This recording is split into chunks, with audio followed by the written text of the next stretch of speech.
Have you ever noticed how easy it is to identify mistakes others have made compared to how easy it is to identify mistakes you have made?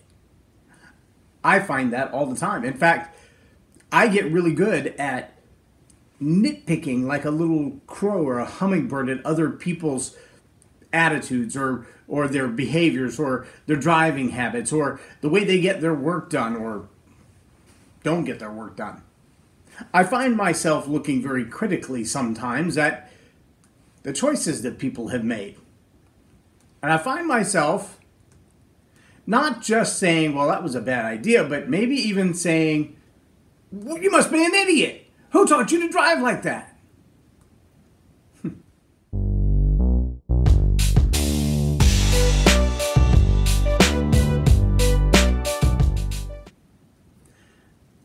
I'm Loren Norris with Leading Leaders Podcast. Dale Carnegie plants an image in your head of this horse riding at you, this beautiful stallion, and he's riding into the view of your mind. You notice in the saddle there are 3 golden horseshoes. Those 3 golden horseshoes represent the thing I want you to remember. They are the 3, not horseshoes, but C's. The 3 C's. Do not criticize, condemn, or complain. I want you to think as you go through the day-to-day of that beautiful stallion riding up to you on the beach with the 3 golden horseshoes in the saddle. I want you to think of those 3 golden horseshoes representing every time somebody cuts you off in traffic, how easy it is to criticize their driving skills or lack thereof.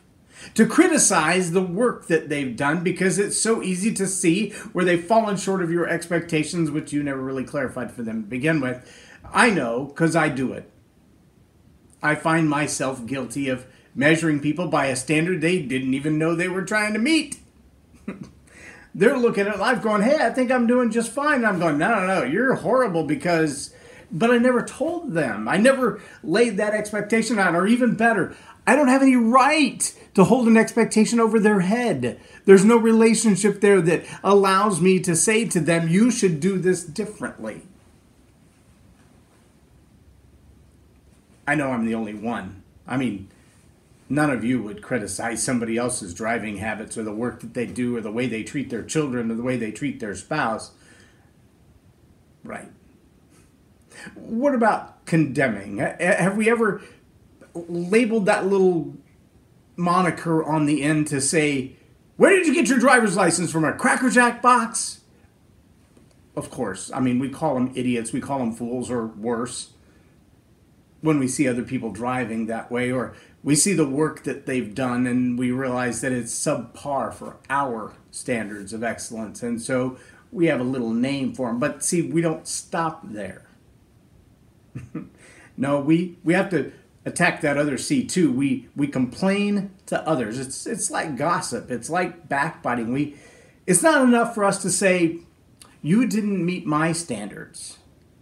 We have to make sure that we announce to the rest of the world, to tell everyone around us that they didn't meet our standards. Sometimes it's a honk for 30 seconds to let somebody know that they cut you off in traffic, and they may have just been distracted by a toddler in the back seat. True, there are those that are rude out there. They don't use turn signals because they don't want you to know what they're about to do.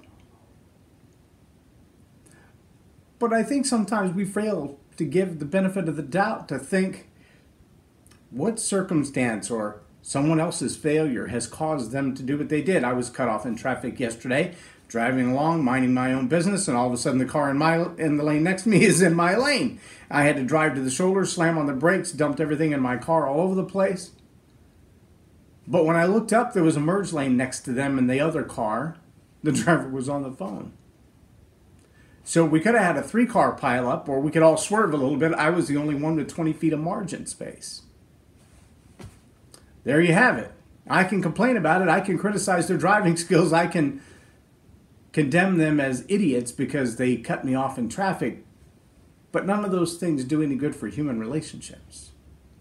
I want to challenge you today. Take the time to ask yourself when the opportunity comes, could I skip this criticism?